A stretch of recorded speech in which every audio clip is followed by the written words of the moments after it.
ask you to marry her. And that is what we call permissive will of God. God will ask you to go on. But in the future, you will suffer for what you have done. No matter who you are before the Lord. No matter your anointing. No matter your closeness with God. You will suffer for it.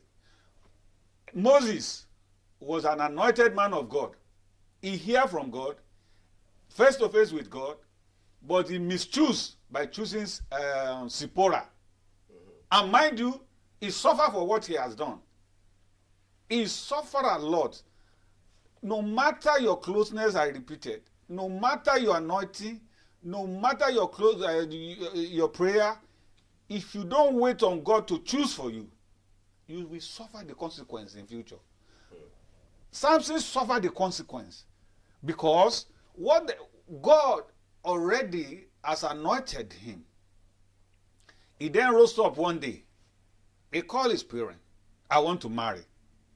He then lead them to Gaza. And they asked him, out of the brethren, don't you see whom you can marry? Out of the Christian, don't you see who you can marry? Out of the Israelites, you don't see anybody. You are going to Gaza, Philistine. He said, marry her for me. Mind you, all I'm trying to say is that if you choose by yourself, there's a lot of consequences. A bitter one. A bitter one. But mind you, when you allow God to choose for you, let me chip in something, sir. If you allow God to choose for you, you will be in problem. But just a short time. Because Satan will never happy with you because you allow God to choose for you. Satan will never be happy. He will trouble your life, but just for a time. When the time comes, God will ask him to stop. You are okay. As he did on Job. God asked him, get away. He's my son. So God will, but when you mischoose, it's for the rest of your life, you will be in problem. I'm sorry to say, you may pray, you may fast, yes, God may relieve you, but the problem will be still be there. Praise the Lord. Thank you, sir. Wow. Well, our time is fast spending. Let me try and get two other questions here. You and I, we have talked before, and the issue of the fact that there are some women you shouldn't marry. Yes, sir. Let's give us at least one example. Thank you very much, Pastor Femi. May Lord be with you. Now, we have a lot of 9 different women you should not marry in life. 9 different women you should not marry. And out of these 9 different women, I would like to touch only 2. Number 1 is good women, and number 2 is widows. Because you see, when we said good women, mind you, someone who wanted to introduce her to you was the one that know her as a good woman. Your pastor may know her as a good woman. Even your prophet, because he has prophesied a lot, and you believe in him or her, may know her as a good woman.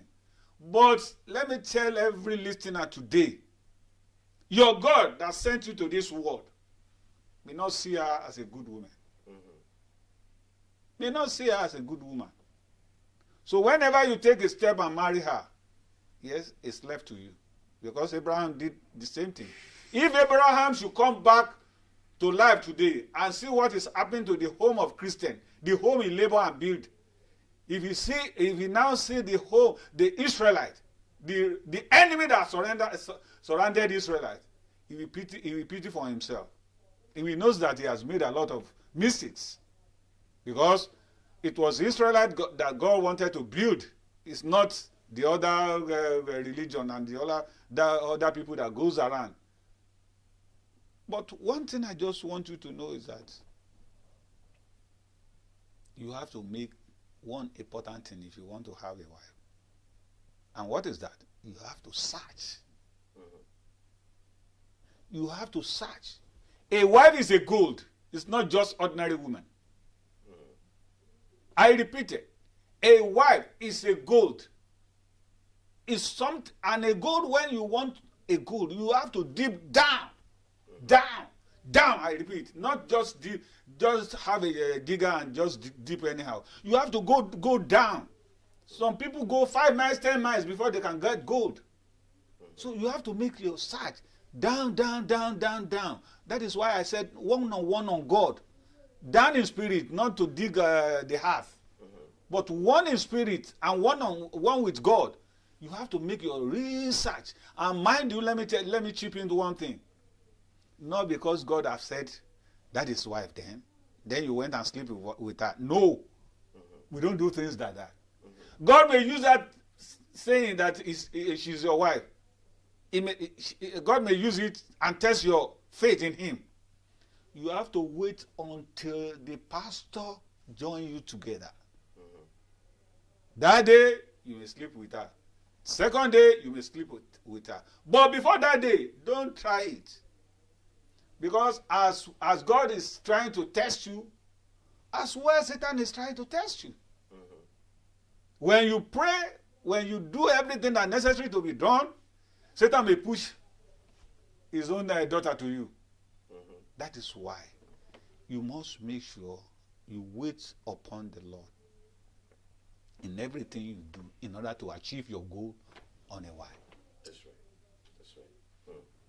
So you just touched on something, just for clarity. Yes, sir. For those of you who are watching, he just said that when you say a woman is a good woman, you want to know, you want to be sure that it's not just what people see, but what God sees. Yes. Because if everybody say this woman is good, and even if a man is good, for those of you who are women, just because everybody else says that person is good does not mean God says the person is good. Because Yes. God, there are people who can deceive everybody. They have their way around everybody. So, but if you are making sure to be led by the Spirit of God, by God, God will reveal to you that, oh, I know the multitudes may be convinced about this person, but I say no, this is not who they pretend to be. Very, very important. But let's also touch on the widow, because there are those who may be watching right now. What do you mean when you say widow? Thank you. Thank you, sir. When in the 1 Timothy 5:3 down, Apostle Paul said, take care of the widow indeed. Now, when the Holy Spirit expatiated that chapter, that verses and chapter to me, it said, not every widow are widow indeed. Some widows, they just purposely, because their husband made a mistake with the evil spirit in them, they killed the man off. Then they now became widow. And you now jump onto her. No. If care is not taken, you lose your life. That's why I said we have 9 different widows. Among of the 9 different widows, someone who is a witch, and you call her a widow.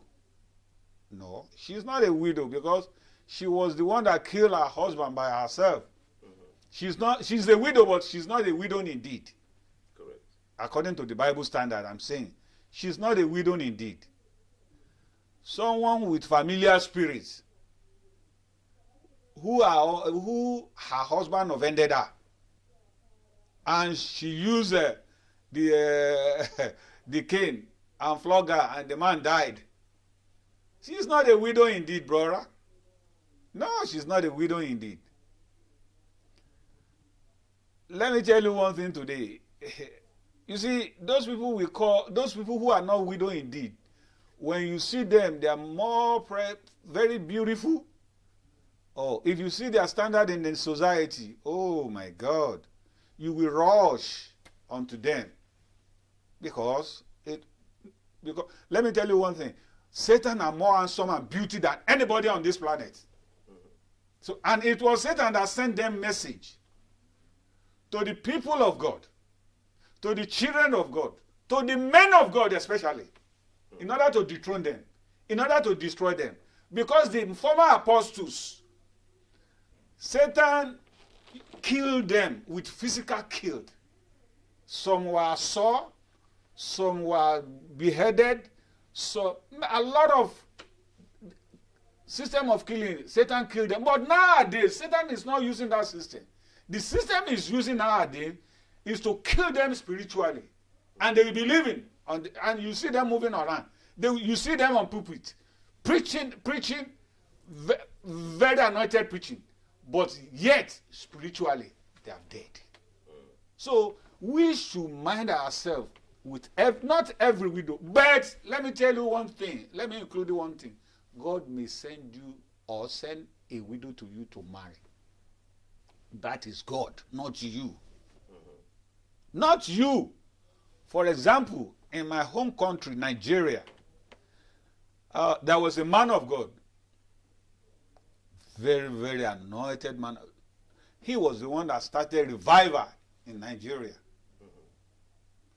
Then God appeared to him and tell him that he should go and marry a widow with a child.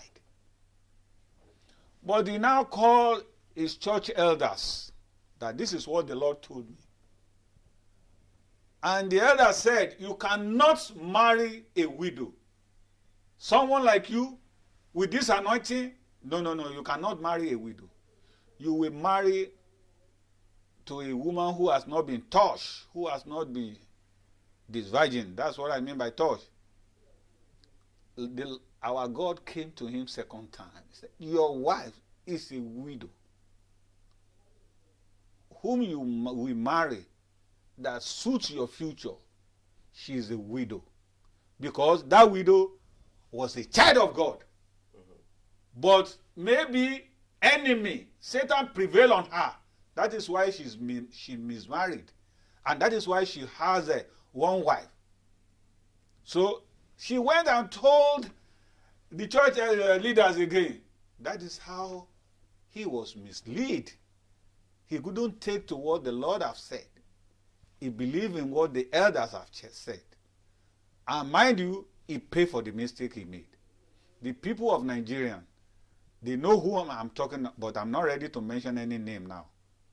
But those people that are Nigerian, especially in Western Nigeria, they know whom I'm talking about. He paid for what he has done. So, mind you, that is the difference in between widow indeed and just ordinary widow. Thank you, sir. Wow. We've covered a lot during this interview. We helped you to understand that there's a difference between a house and a home. We helped you to understand that not every woman is a wife. That the one that's a wife must be the one that God has led you, to marry. Pastor Farinto also mentioned to us that just because a woman is good and everybody thinks that person is good does not mean God thinks she is good. He also lets us know that it's okay to marry a widow, but it must be a widow indeed. Not just any widow, because some people, according to him, are widows today because they themselves killed their own husband. And then that when you want to search, you need God to lead you. You cannot just do your own permissive will, because that can have some serious consequences. But if you let God lead you, you'll be safe. All this and more are addressed in this book, My Darling Wife. And you can get it at his website, thatwillbedonministry.org. Thatwillbedonministry.org. Or if you go on Amazon, just type My Darling Wife, and the book will come up. And you definitely want to get you a copy of this book. Now, it's not just for men. It's for everybody.